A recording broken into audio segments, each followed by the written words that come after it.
अस्सलामुअलैकुम वरहमतुल्लाहि वबरकातुहू। आज हम आ चुके हैं कूफा रेस्टोरेंट में जी। यहाँ पे इनका ब्रोस्ट बहुत मशहूर है, देखते हैं।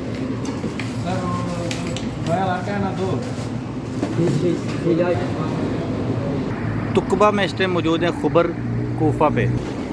माशाल्लाह जी, ये है जी यहाँ का सिटिंग एरिया। यहाँ पे है जी, आप यहाँ पे बैठ के भी खा सकते हैं। ये जी आ चुकी है इसका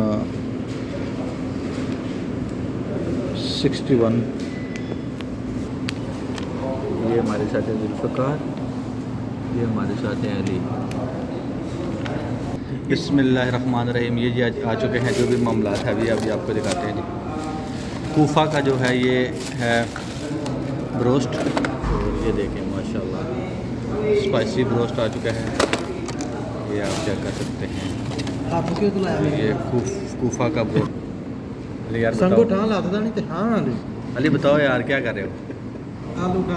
जुल्फ़िकार तुम बताओ कैसा ये टेस्ट अभी तक इन्होंने। ये देख सकते हैं आप जी। ये जुल्फ़िकार क्या कहते हो, कुफ्ते का सही है? तो अभी आ चुके हैं हम अली की तरफ। अली भी हमें अपना रिव्यू देंगे।